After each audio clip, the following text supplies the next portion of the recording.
I'm on Fly Tyres Road today, and I don't tie salmon flies myself a lot, so I've come to an expert. Stuart Foxall ties lots of different types of salmon flies, and he's going to give us some hints and tips today. So Stuart, what is it you're going to tie for us today? Today I'm tying, it's a variant of a variant really. There's a famous salmon fly called a GP, which is the General Practitioner, it was known as, but the other reason it's called GP is it... Tied by a doctor by chance? It would have done, yes. But it also, it actually got its name through the fact that it was supposed to be the right medicine to catch a fish. Right, that's where it came from. Very good, but, very good. It also uses a lot of golden pheasant, which is where the GP comes from. Right, yeah. So it's a fairly busy fly, because I think there's 3 tippets and 4 pheasant rumps on the original. Yeah. And there's a simpler version that was tied in the 60s, I think, perhaps 70s, by... So quite an old, traditional sort of fly. Yeah, yes it is. Called the Oikle GP, which was made famous on the River Oikle. Right. And that particular pattern was tied by George Ross's wife. George Ross was the head gilly, actually it's George Ross OBE, I think. He was the head gilly on the River Oikle, and his wife used to commercially tie all the flies for the river. Yeah. So, fantastic. So it's that. The original one is orange, undyed golden pheasant. This is a red version, which will be very good on a river tying. They like red patterns, and red becomes very useful for salmon at the back end of the season. Got you. Because the codfish tend to start to get a bit more aggressive because they're getting ready to spawn. So red is like a trigger colour to them, a bit like a red flag to a bull. I've got to be honest with you, Stuart, salmon fishing bores me to tears, but the tying of the salmon flies is absolutely fascinating. So will we get on and tie it? Yeah, definitely. Let's go.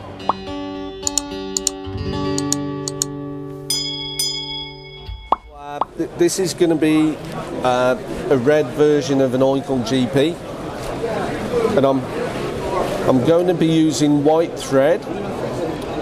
And the reason that I use white thread is it really helps some of the other colours really pop. Whereas if I was using black thread, it actually dulls some of the materials down. So what I'm doing there is I'm just putting some wiring for a tag.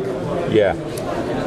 Now, historically, salmon flies were tied on single hooks, and the tag was important because basically it stopped everything from slipping off the hook. So nowadays... So it had a purpose rather than just decoration. Exactly, yeah. And that's why a tag was there. Nowadays, the tag actually reduces. It's an important part of the fly, especially in doubles and trebles, because it actually stops tail wrap. Right. Helps reduce tail wrap. So I don't know if you saw that. I'll just backtrack a bit. What I've done there is I've done 3 or 4 wraps backwards, and I've gone through the legs of the hook like that and pull it through. That just locks everything in place, stops it from slipping. Yeah. So.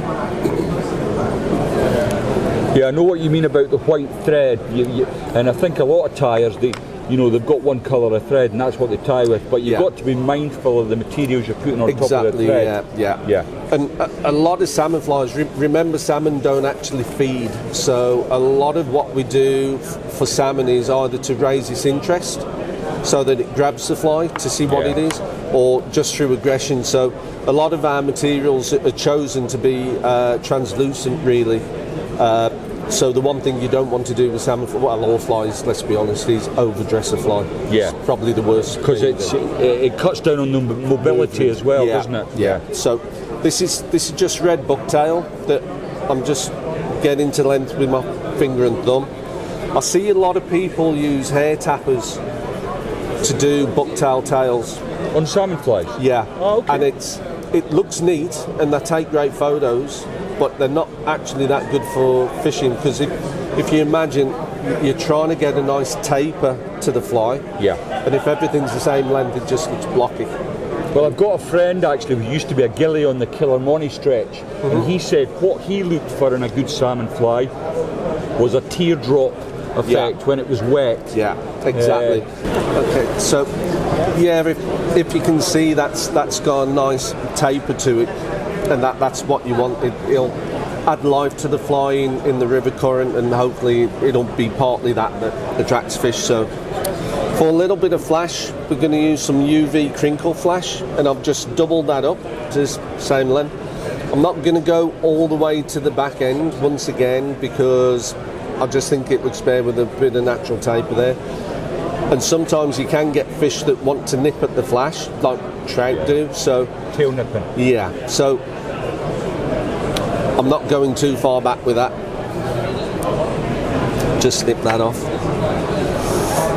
Just smooth off the body a bit. Trim off the rest of the bucktail. Right, and this is probably where the GP comes from, so the golden pheasant. We've got golden pheasant rump there that's dyed red. I'll just pull off the fluffy fibres there. And I'm just going to curve it slightly between my thumbnails. Oh, to get that shape. Yeah. Yeah, I like that. That's a good idea. Just gets it to hold over the tail better and holds it in place more. And you tie commercially, Stuart, don't you? I do, yes, I do. Pretty long hours, some days 8 in the morning till 12 at night, which... Yeah. But, gotta say, I do enjoy it. Well, that's the thing, as long as you're enjoying it. Yeah. I couldn't tie commercially because I know that one of the prerequisites really is getting each fly to look like peas in a pod, isn't it? It is, that's the one thing. There is a trick to that. There is a trick to it. Thread count. No, it's not that. If I was to tie a fly, and then I would use that fly for the proportions for the next fly, and that second fly for the proportions of the third fly, and the third fly for the proportions of the foot, and go on. Right. It's like Chinese whispers. By the time I've started to the time I've finished, they'll be totally different. Right, yeah. So what I'd do is tie flies in stages, and what I mean by that is I'll do all the tails, then I'll do all the bodies, then I'll do all the wings. Oh, that's a top tip for any upcoming commercial tyers.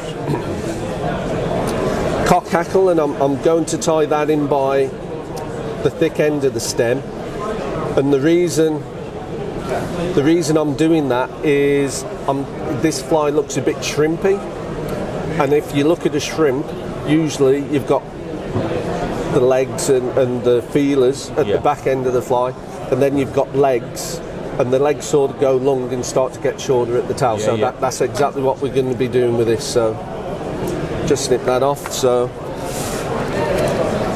got a mix of dubbing here, which is all sort of bits of glitz and colour, and you get some people struggle with dubbing, so it's easier with longer dubbing to actually get it on. But if you actually do a couple of wraps, that locks the material, so when you spin it doesn't actually do anything. And if you carry on with that and you're spinning as you go along, you'll get a much tighter, neater wrap of dubbing. Yeah. On this particular fly, I don't need it to be that neat, tight and neat. Yeah. It actually looks better, a bit scruffy. So yeah, I think scruffy flies work a bit better. Yeah. So, but I always maintain that, you know, fly fishing and fly tying are two different hobbies. Yes, yeah, they are. And, they are. And to be honest, that couldn't put it better myself. That's how I can make a living out of fly tying. Yeah. And it doesn't spoil my hobby, because I do view them as two separate things. So these are actually my original Hackle Pliers that was in my first Turrell starters kit. Wow. That I was bought when I was about 6. Unbelievable. So, and you still like them?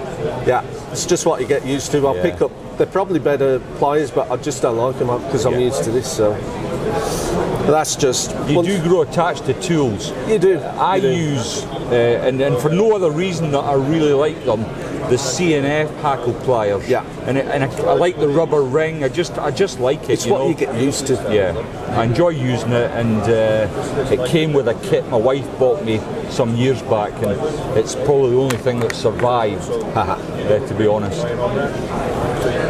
So that's just tidying up the headspace a little bit, and you can notice there I've probably left a little bit of a gap there to do the rest of the wing so that I don't bulk up at the head, but I've got the ribbon there. If you struggle with ribbon, sometimes it's a very easy thing just to stroke the fibres out with the points of your scissors. See what I'm doing there? Just parting the fibres, just so that nothing gets trapped. That's another good tip. I tend to just live with it. You know, if I catch a couple of fibres, I just live with it. To be honest, it doesn't make any difference to the fish. It really doesn't. But no. But if you're tying for, yeah, you're going to take a nice photograph of the fly. You want it to be the best job you can do. To be honest, if I tie a fly and I'm not 100% happy with it, it goes in my fly box. I don't send it out. So. Right. You're still happy to use it. Yeah. I'm happy to use it, but not happy to sell it. Got you. Yeah. The fish aren't that fussy about whether. No, I think people. We're fussier than the fish are. Yeah. So that's just a golden pheasant tippet feather that I've stripped the fibres off. I'll just take a few more off, which will make it easier to tie in. And what I want that to do is basically to extend to the end of the hook. Yeah.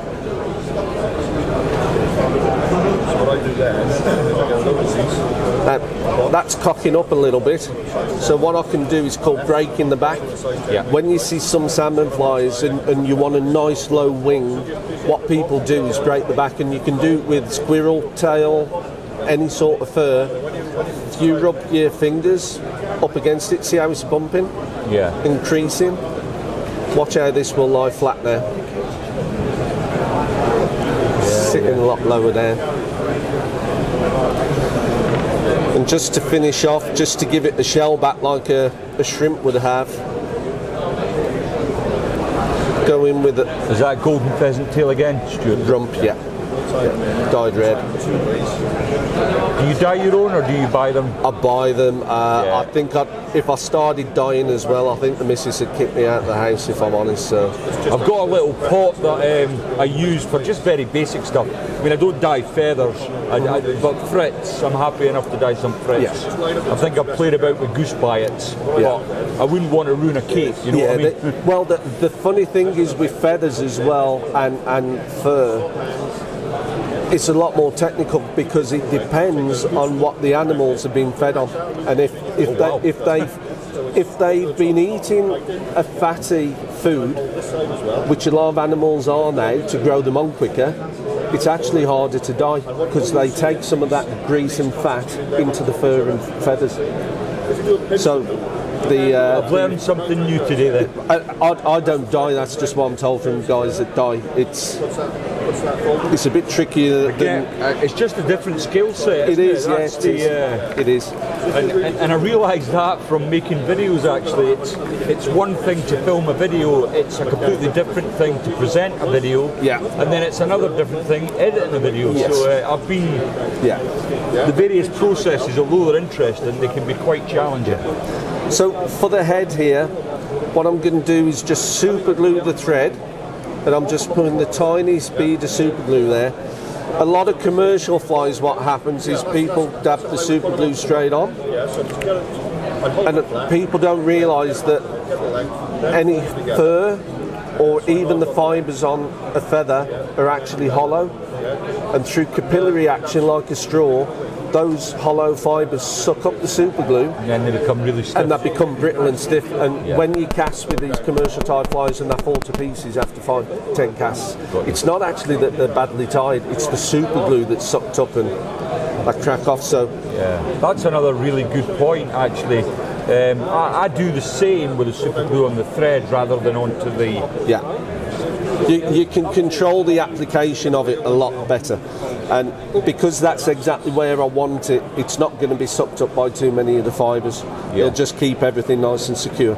So I haven't bothered too much about making a nice tidy head on that, and part of the reason is we're going to be using, traditionally we've used like red varnish for the heads on salmon flies.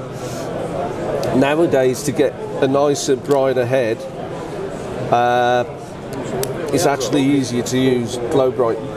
Glow bright flash. I've done that, similar things. So, I mean, a lot of my tying now, Stuart's done with nano silks, which allows you to make that tiny head and then come in with glow bright or other brighter coloured threads as a hot spot. So I'm just trim that off. And part the reason I haven't touched the head while the super glue's on there because it's still tacky.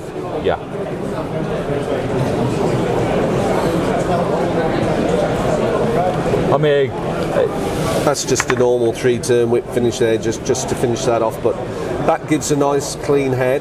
And what I would do is then use hard as nails. I still use that. I think it's as good as anything. 2 or 3 coats of that on gives a nice shiny head, bulletproof, strong, ready to fish. It looks very smart.